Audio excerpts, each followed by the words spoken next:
Welcome back to The Other Side of Change, only on the Black Star Network. I'm Brea Baker, joined as always by my beautiful and brilliant co-host, Jamira Burley.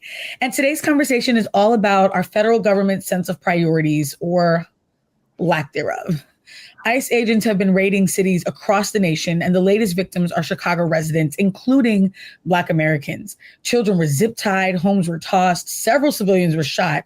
And for what? So that Trump can continue on his quest to make America white?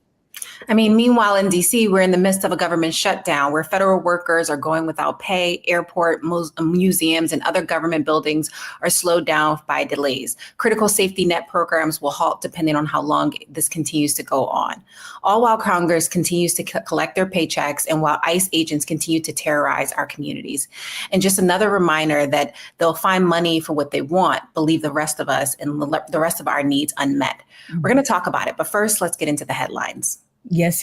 So there was the flotilla, which is a group of international boats, essentially, that were trying to bring aid into Gaza, into Palestine. Greta Thunberg was on one of those, and she's accusing Israel of violating international law, even before she was released, because they did arrest and detain and hold hostage all of the international citizens who were participating in that. But, other people were describing that they were abusing her, that they were mocking and assaulting Greta Thunberg, who's, again, a powerful voice, but a child. And she's actually 22, but she has the body of a child. Like, she's pretty small. I think you're thinking about the fact that when she started her activism, it was in her early teens. Yeah, that's true. Yeah, she was so much younger. But I think that actually is crazy because that speaks to how long she's had to be at it. She was a teenager when she first got started speaking about climate change. And she's been pretty consistent and actually, I would say, getting even more radicalized by the role that capitalism and international politics are playing in it. But what I appreciate is her clarity on focusing on the fact that what is happening to her is horrible, but it doesn't hold a candle to what is happening to Palestinian people who are being pushed out of their homes, who are existing under this occupation, and that something must be done about this genocide. Yeah. And from what I understand, about 171 activists were taken hostage, and still about 150 are still being held, many of them people of color. And Greta, I think, spoke to that while she has experienced abuse at the hands of Israeli soldiers, there are hundreds of others who are experiencing the same, as well as the hostages that have been taken from Palestine. And it's horrifying to think that this is happening in broad daylight on international television, and you still have Israel claiming to be practicing self-defense. For you to be able to control the flow of goods and services coming into another country actually speaks to what many people have been saying, which is that Israel is doing an illegal occupation of the Gaza Strip and to the Palestinian people. And this has been going on not since October 7th, but for more than 7 decades. And we're seeing the repercussions of that. But I will say, I think what Greta and the flotilla activists have highlighted is that there is a growing international concern. There is growing international support that looks vastly different than it did 2 years ago, where many of us who were speaking out about it, we face a lot of backlash. We lost a lot of opportunities, and now the momentum is building. And so, it's also interesting that, Greta was seen as like this ideal activist for so long, right? For almost a decade. And the moment she started speaking out about what's happening to the Palestinian people, then all of a sudden people started talking about her being radicalized, or what she was is just educated, right? And she, her knowledge of the world and who is creating the oppression brought in, and it really came to clarity. And it's interesting to see her use her privilege in this way. And I think this is a lot of, allies to do. Right. I was about to say, this is allyship. This is accompliceship. It's an important thing. And, listen, I'm not someone who runs from the word radicalization, but you're right. I think that gets used by the opposition to kind of say like, oh, my gosh, she's been like brainwashed or something like that. When the reality is that she is looking out at the world and saying, we're never going to fix this climate if we can't even care about one another. How can I get people to care about the trees and our air quality and our water quality and the animals and all other aspects of our environment when we can't even tap into one another's humanity? And all of this ties into one another because the environmental destruction happening in Palestine is a contributor to a lot of the other issues that she cares about. So I to your point, I think the interconnectedness is important.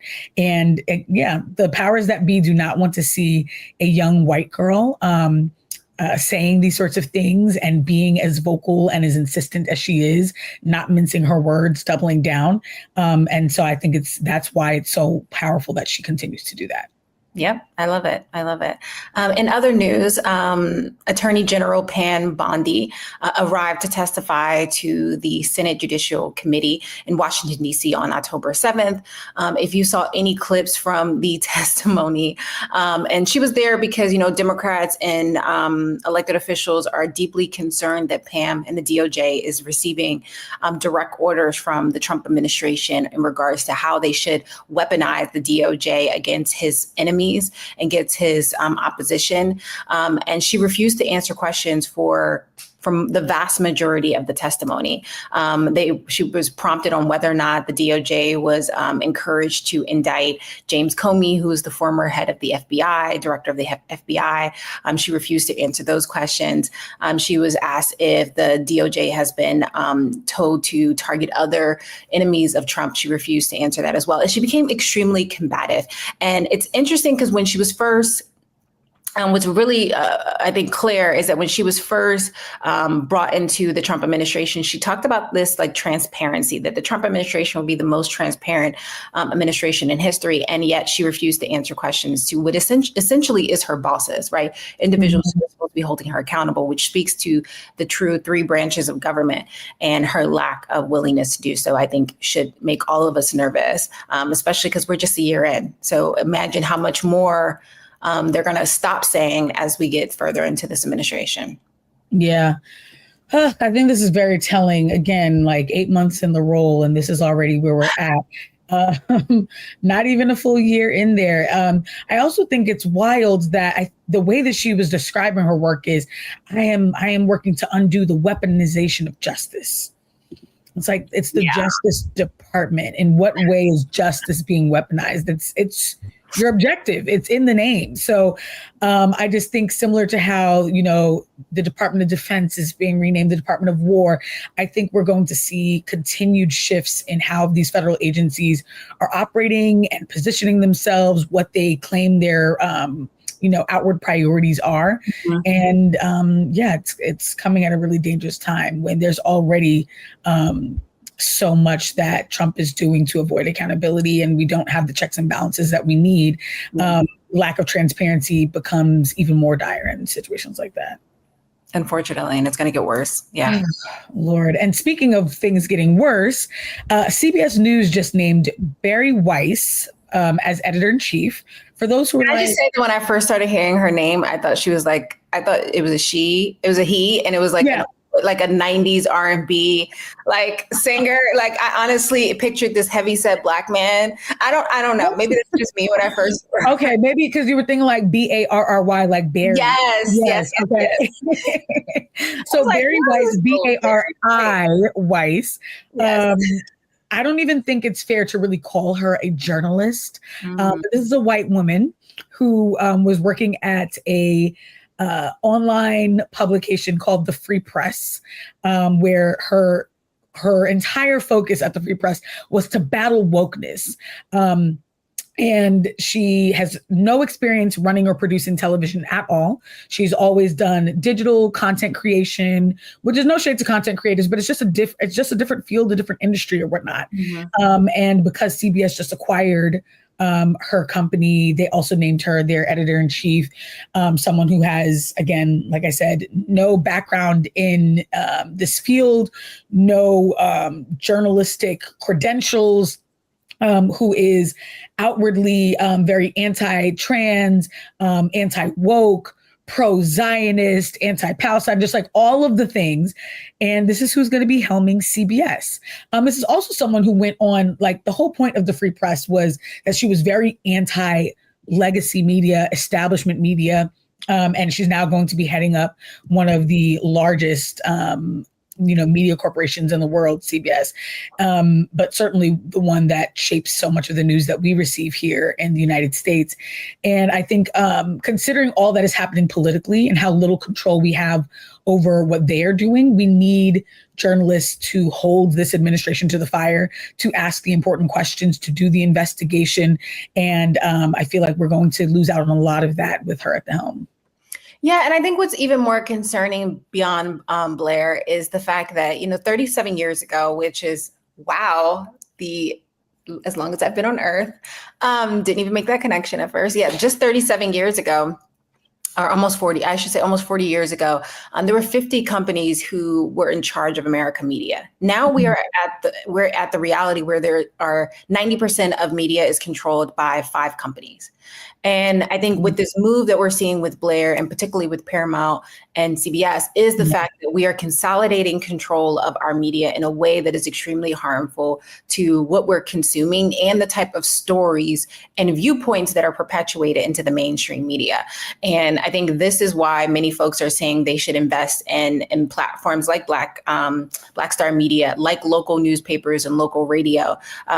Otherwise, we are going to see an increase in ideas and perspectives and viewpoints being pushed out of mainstream media in a really harmful way, especially when you have the vast majority of that media being controlled by Trump supporters who are trying to take America in a more conservative way. So continue to watch Black Star Media and support us. Yes, absolutely. We need more independent media, more unapologetic media. And that is definitely what Roland and Black Star Network are bringing to the table. Again, we've got at least another 3 years under this administration, under Republican control. I pray that we're able to turn things around during the midterms next year. But we have to use every tool in our arsenal while we're there. So we'll be back to dig into all of those things because we are independent and we do say what we think over here. And when we come back from the break, we're going to dig into this government shutdown and all the ways that Republicans are trying to play the blame game and not take accountability for what they're doing in this moment. But again, you're watching The Other Side of Change only on the Black Star Network.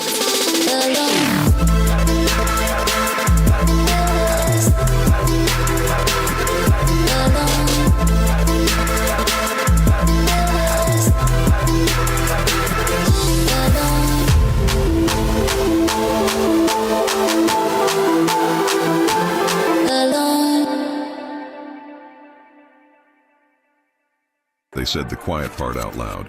Black votes are a threat, so they erased them. After the Supreme Court gutted the Voting Rights Act in 2013, Republican legislatures moved fast.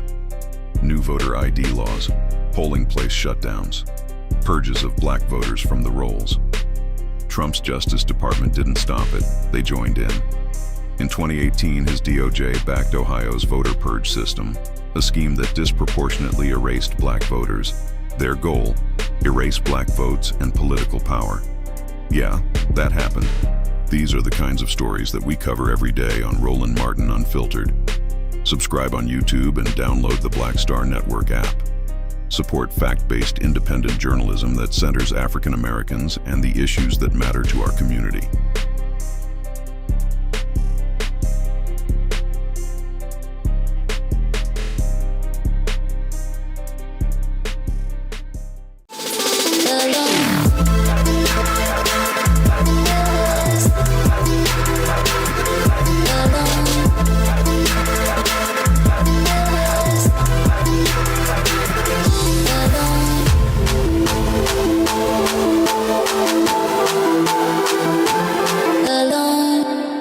Welcome back to The Other Side of Change, only on the Black Star Network. In this segment, we're going to talk about the government shutdown and how the people in power have their priorities mixed up at our expense.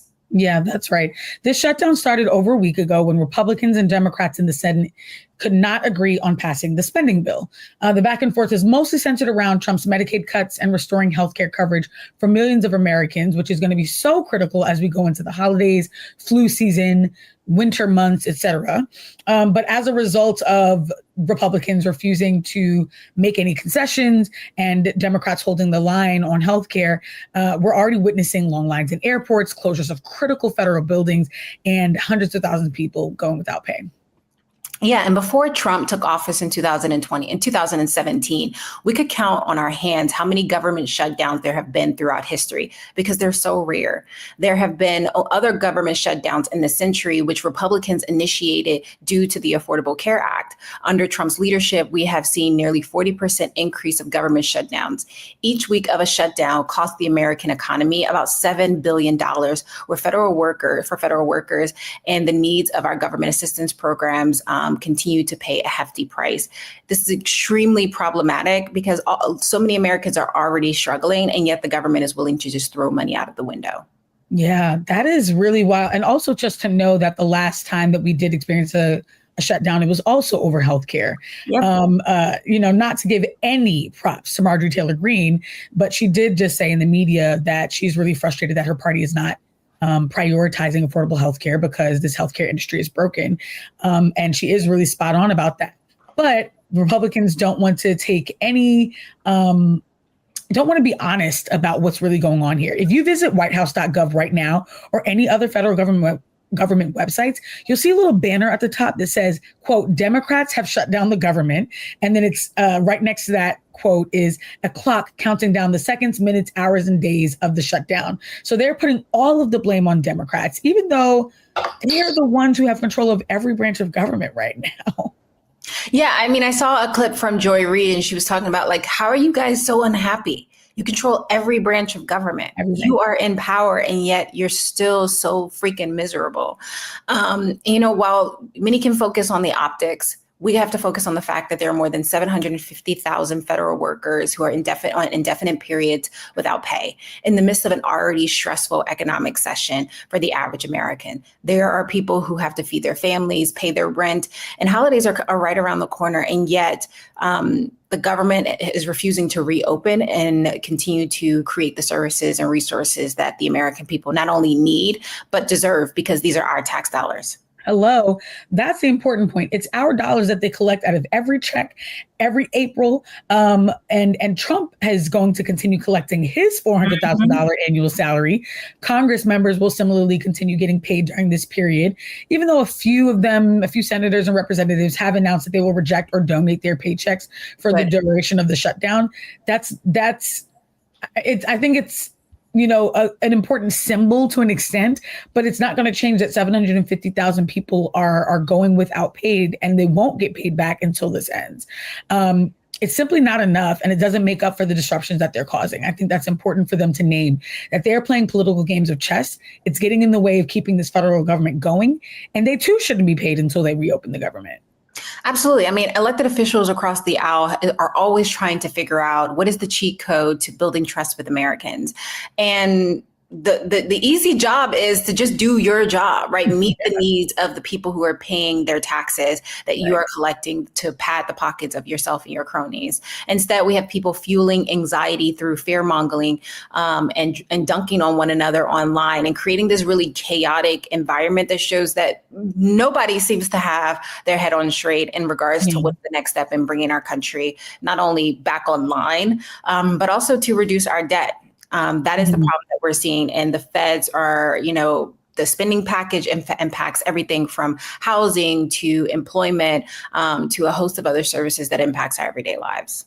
Yeah, exactly. And the healthcare provisions that Republicans refuse to budge on are incredibly popular with Americans.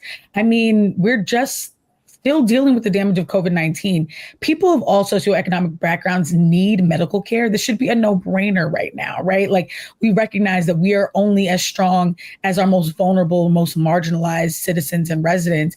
And still, Republicans are again like, whatever goes here. And I think that that's really, really frustrating. And again, they've got everything right now.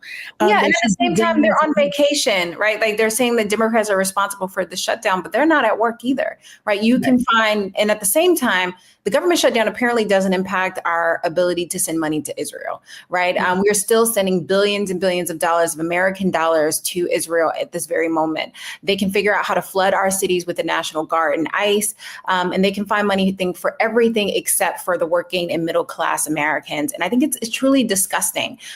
People have to now think about, how do they ration their medication? How do they ration their food? How do they decide whether or not to buy groceries or to keep the lights on?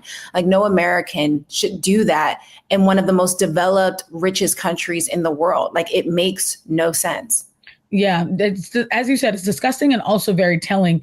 And to your point about being the richest country in the world, I think we're realizing that the metrics that we are using in America to decide our wealth are just mean nothing to the average person. So shareholders are making money, elected officials are making money, billionaires are getting richer than ever, but we the people are not a priority. The priority right now for those in power is continuing to amass that power, funding war, and exhorting force. But it's time we reclaimed our authority, and that we the people are paying them to serve us. But I think it's going to take an upheaval of the current two-party system, which I know makes people a little like shaking in their boots to imagine what that looks like. But I mean, we've seen revolutions in other nations that have really reminded those in power that their power is precarious. And we need to get money out of politics and get to a place where our voices drown out their egos.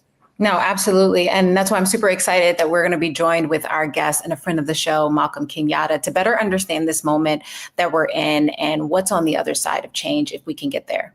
Yeah, you're watching The Other Side of Change only on the Black Star Network. Stay with us.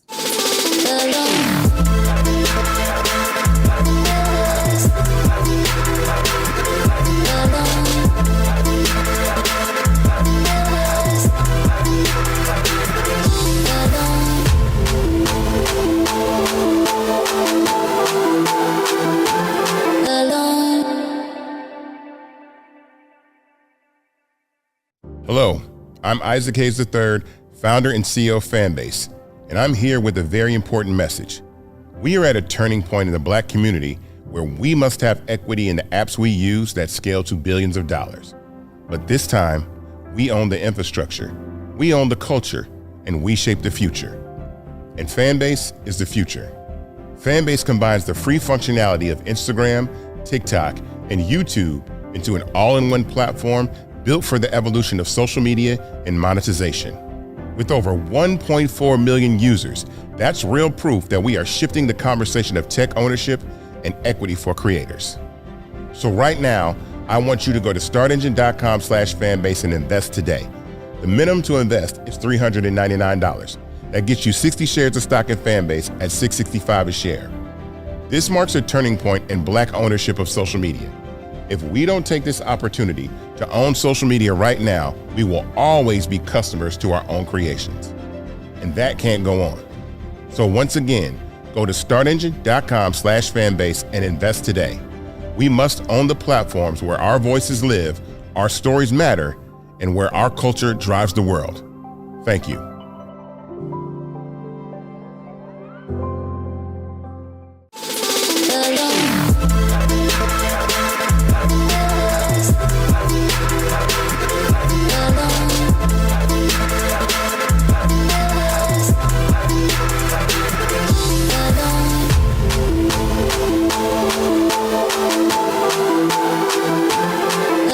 Welcome back to The Other Side of Change, only on the Black Star Network.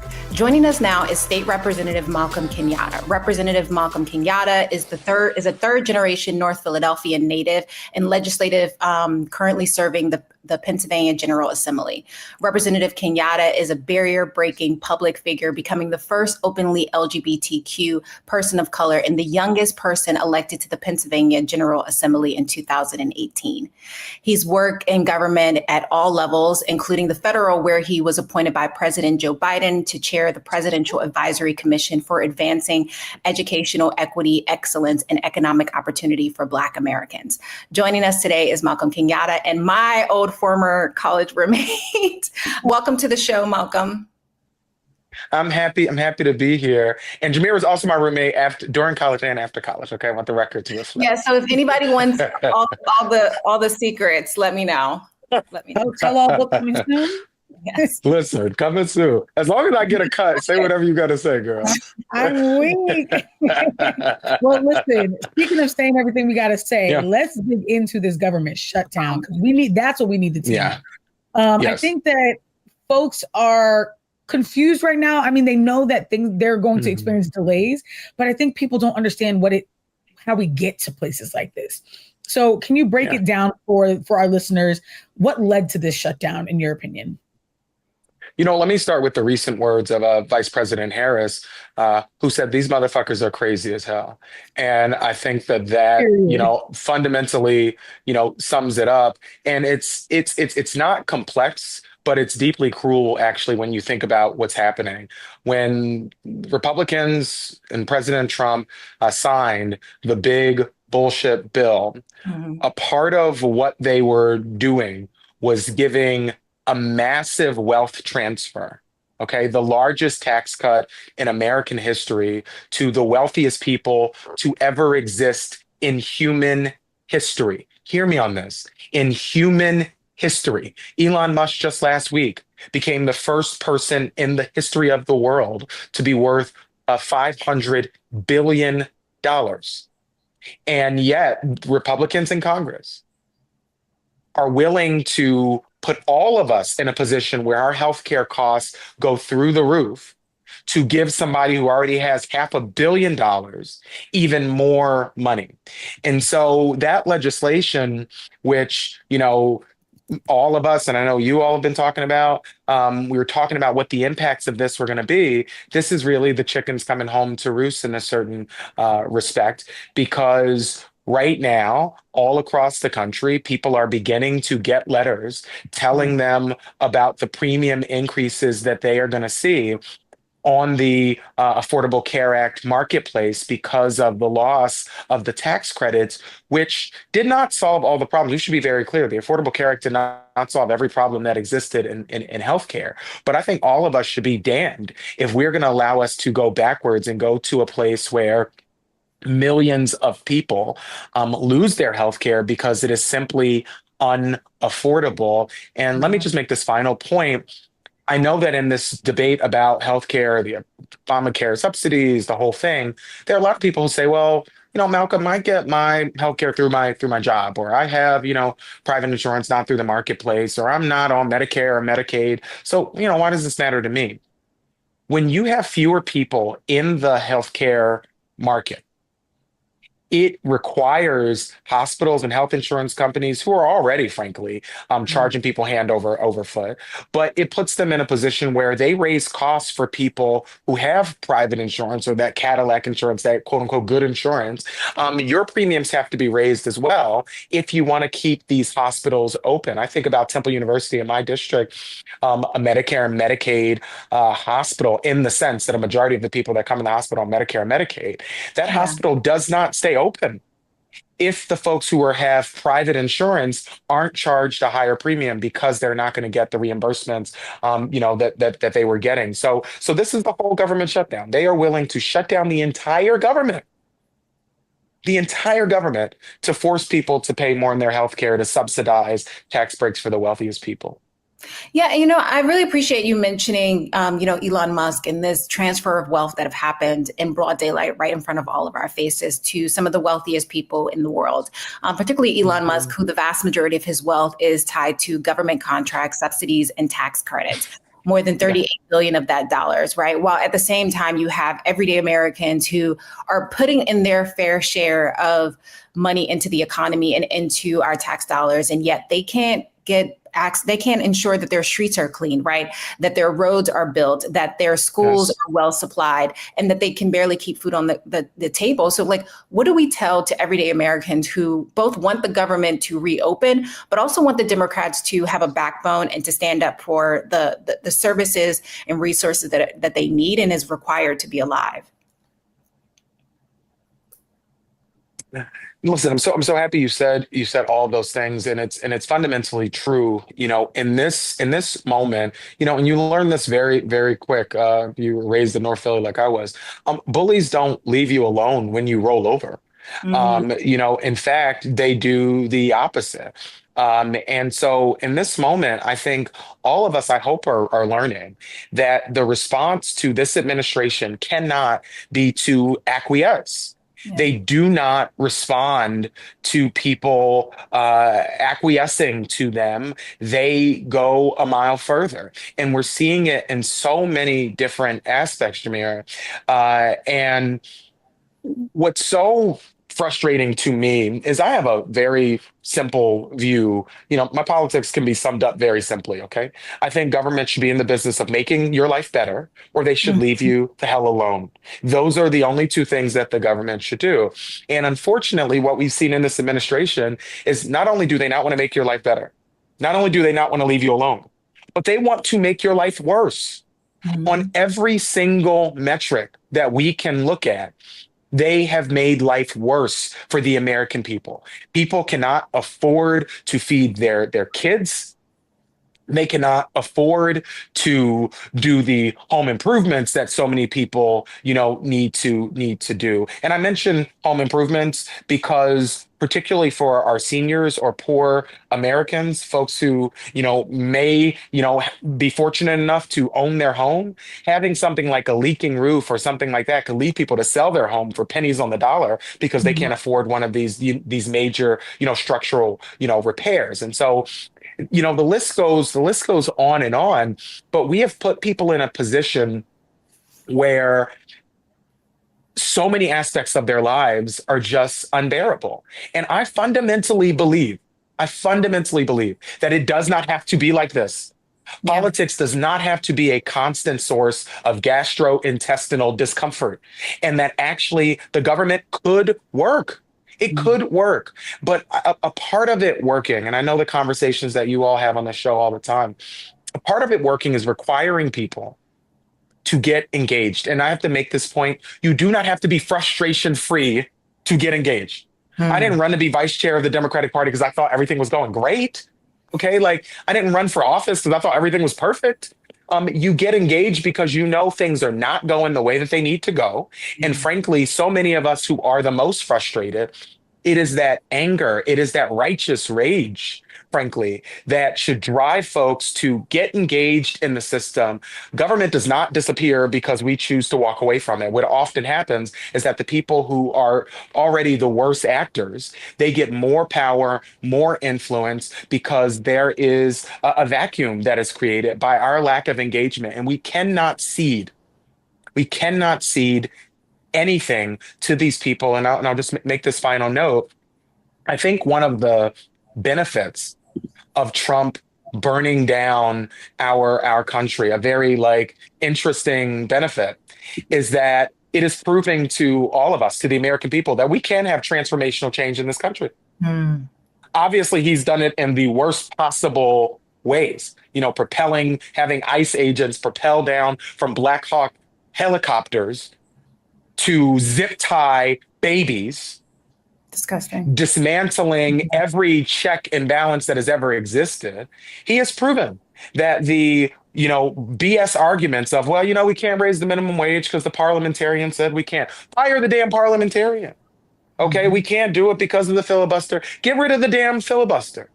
We can't do it because the judges say we can't. Expand the court and have real court reform. Okay, and this is what this moment, I think, is allowing all of us to see in real time. And that's, one of the silver linings of what has been a very dark cloud. Yeah. Wow. You are saying that. No, I think it's so spot on. So much of what you're saying. I'm furiously taking notes, I feel like. But one of the main things is that we have been kind of coached towards so little can be done. We can't really transform our situation. And then every time Trump gets in office, it's he's doing a lot of stuff. I don't know, y'all. I think we could do a little more when we're the ones in power. He's finding a way to push through his agenda with or without us. And we got to be willing to play that hardball too. To that point, we had talked about earlier that this is the 11th shutdown in U.S. history. Government shutdowns are very rare. This is a nearly 250-year-old nation that has only had 11 shutdowns, and 3 of them have been under Trump administrations. Yep. So he's willing to play hardball. He's willing to shut down the government to do so, and to hold that line. These shutdowns are becoming so common, and yet it just feels like Democrat, like, you know, seeing like Hakeem, like just seeing Democrats kind of like, well, you know, just being so soft. Placating to the idea that like progress takes time, but why doesn't destruction take just as much time? That part. So yeah, I'm just curious what you think about that. And I mean, whether you want to respond to why shutdowns are becoming so much more common, how Democrats can actually be the resistance that they say they are. But we just need more urgency. And it just feels like there is no sense of urgency from those who, like, they I feel like are more focused on getting retweets and like dunking on them online than on actually getting some measurable material impact for us. Mm-hmm. Well, part of the reason we've had so many shutdowns recently is that Donald Trump is really bad at his job, and has no business sitting behind, you know, the resolute desk. And I want to be clear to folks, as dark as this moment is, and I'm not sugarcoating this, this is a dark moment for the country, and critical moment for our future. But we will survive this moment. We will survive this moment. The question is, and the pain of the answer to that question is, how many people are going to be harmed? How many lives are going to be irrevocably ruined during this time? And then what are we going to do to rebuild? And I want people who are frustrated in this moment, frustrated at the Democratic Party, to also take a little bit of credit. You know, it is the public pressure from people showing up at town halls, demanding, you know, that people do more in this moment. That has, and I think, stiffened the spine. You know, there was supposed to be there was a moment earlier in March, right, where there was a government, you know, shutdown. And you had folks, to my disagreement, acquiesce at that moment, and allow Donald Trump to keep the government open and to continue to pillage the pockets of the American people and dismantle our system of government. And this time, Democrats are holding firm, and I think that is because of the activism of people in this moment. And so I want people to pat themselves, you know, on the back. And in this moment, we have to find a way.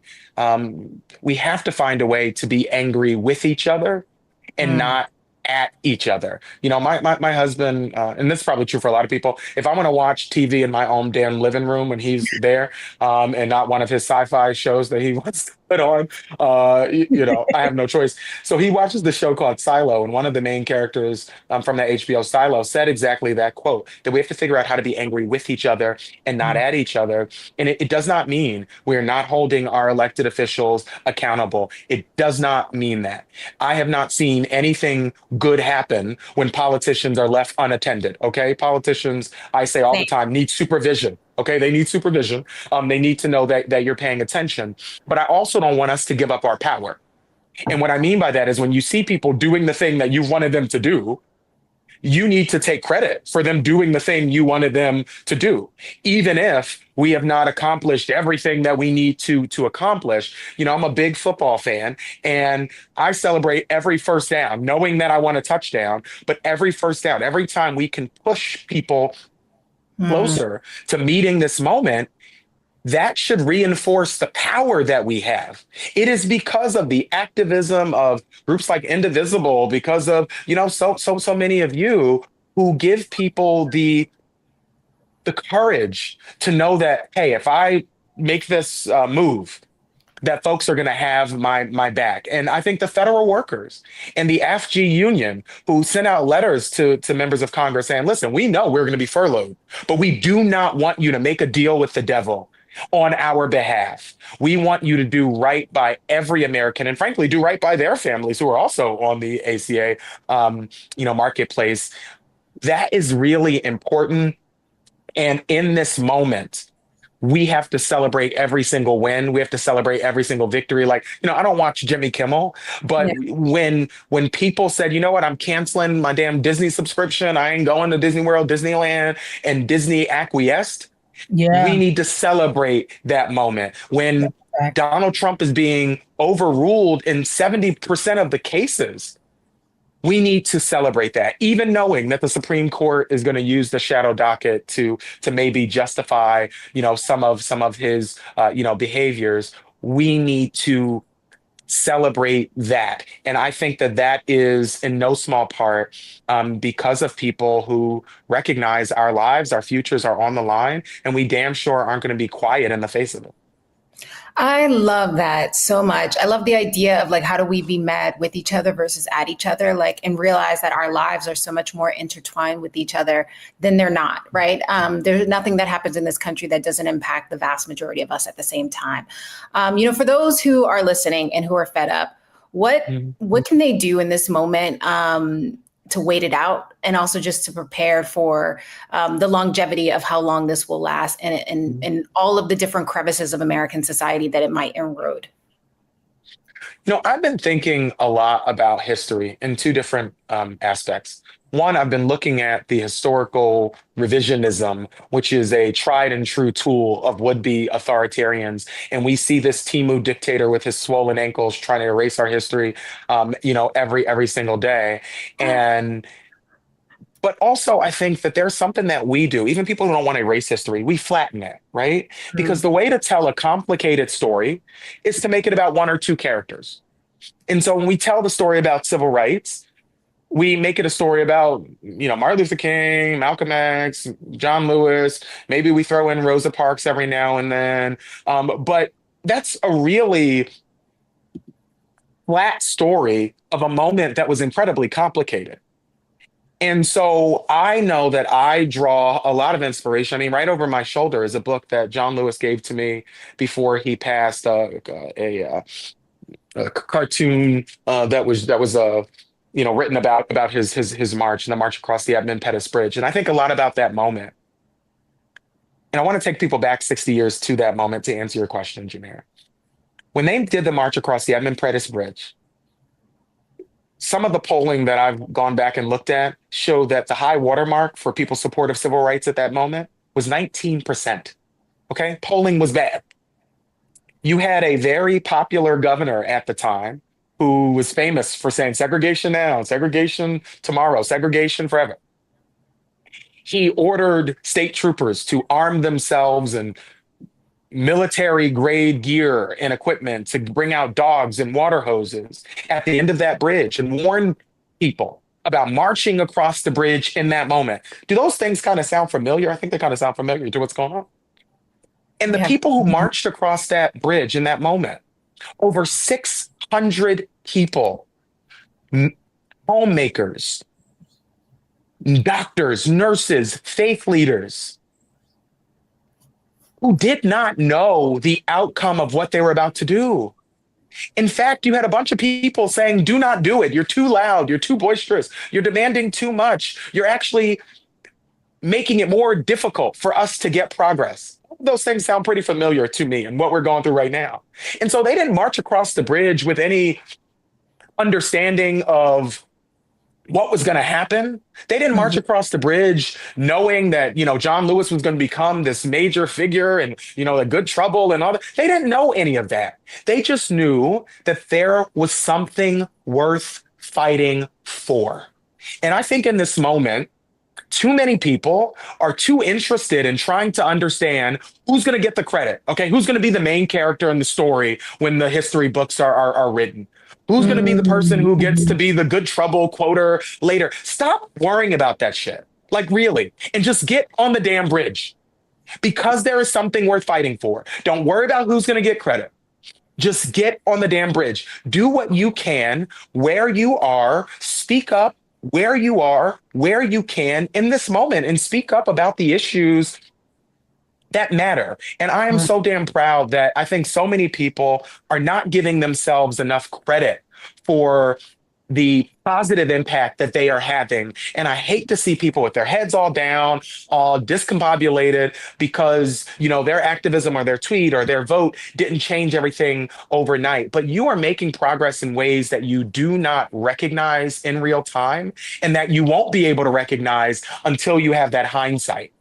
And so just get up and do what the hell you have to do in this moment. Speak up, as I see so many people doing. Folks are speaking up about this would-be authoritarian in office, speaking up about ICE, who's trying to terrorize communities, who's not going after criminals as they promised, but is actually going after, the abuela who's been, in the neighborhood raising her kids and generations of kids, minding her damn business, and who doesn't have the, correct documentation, and then going out of their way to actually rip away legal status from people and then use that ripping away of their legal status to justify the type of inhumane enforcement. You see people speaking up about, the man-made humanitarian disaster in Gaza right now, and about the fact that we have kids who are being starved and parents that are being starved and bombing that needs to end and hostages that need to go home and the whole thing. So on so many issues,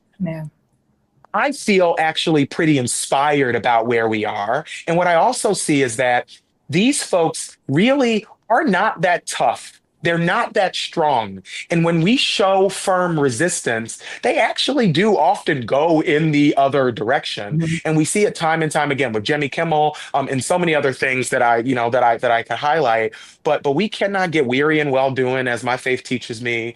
And we have to recognize that the fruits of our labor aren't often seen until years later. And that is the sort of frustration of how do you stay inspired when the benefits that the work that you're doing, when you can't see them in front of your face every single day. It's like all of us who go to the damn gym. You don't see the ab once you do the crunch. You just get up, do it every day.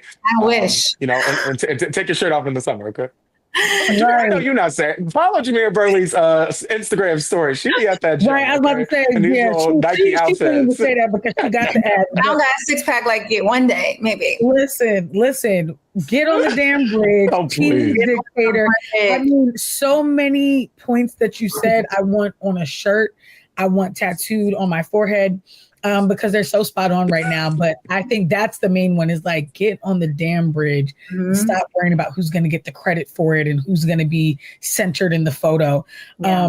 Just what a gift it is to hear from you. Thank you so much for joining us every single time. Thank you so much for taking the time. No, seriously, thank you so much for taking time. Let me just say one last thing. Yeah, please. Black women, thank you. That's it. Just thank you. We didn't pay him to say that either, y'all. Jamira might have on the side. I need to pay Black women. Really, we all need to be playing Black women. No, we appreciate and love you so much, and thank you for thanking us. But to the point, our listeners, I know, are going to be as inspired and uplifted and encouraged and re-energized as I know that I am right now. Where do they stay connected to you? How do they support what you're doing, and to support your leadership? Because we do need more leaders like you. Well, thank you so much. At Malcolm Kenyatta on everything. And if you find a platform where I don't have at Malcolm Kenyatta, tell me so I can tell somebody to give me my damn username back. But I think you can follow me, on everything there. I would just just end by saying to people, anything that you can do to be in conversation like we are today or in real life with people, I think is going to be critical to all of our mental health in this moment, because people online, people suck less in person. Let me just say that. And sometimes you see people online and you're like, oh my God, humanity is just, there's no hope for us. And then you have conversations like we had today, or you go to your faith community, or you go out with friends, and you're sort of reminded of what's at stake and what's on the line, because that's what politics is ultimately about. Not about people getting an honorific in front of their name. Okay. This is about us being able to do the things that makes life actually worth it. Being with the people that you love best in the world, knowing that, if you have kids or young people in your life that you love, that when you're no longer here, that things are going to be a little bit better than they were for you.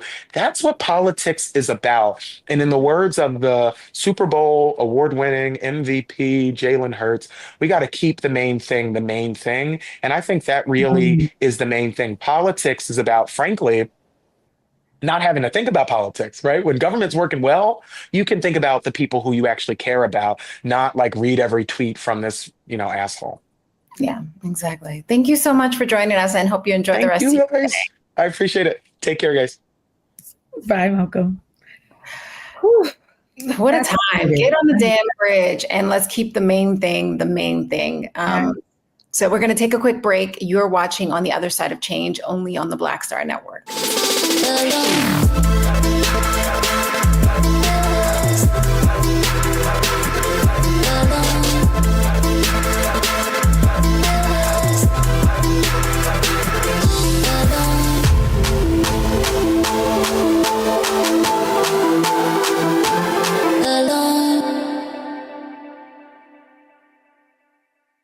Hatred on the streets, a horrific scene, a white nationalist rally that descended into deadly violence. White people are losing their damn minds. As an angry pro-Trump mob storms the U.S. Capitol, we've seen shutdown. We're about to see the rise of what I call white minority resistance. We have seen white folks in this country who simply cannot tolerate black folks voting. I think what we're seeing is the inevitable result of violent denial. This is part of American history. Every time that people of color have made progress, whether real or symbolic, there has been what Carol Anderson at Emory University calls white rage as a backlash. This is the rise of the Proud Boys and the Boogaloo Boys. America, there's going to be more of this. Here's all the Proud Boys, guys. This country is getting increasingly racist in its behaviors and its attitudes because of the fear of white people. The fear that they're taking our jobs, they're taking our resources, they're taking our women. This is white fear.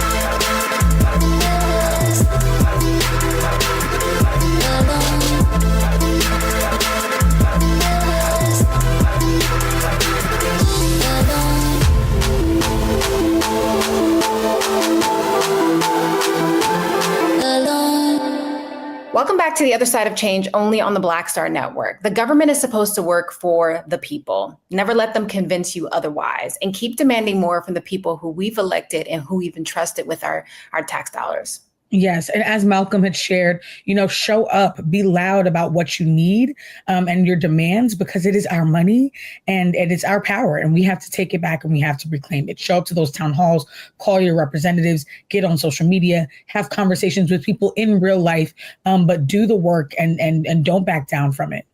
Yeah. You're watching On the Other Side of Change, only on the Black Star Network.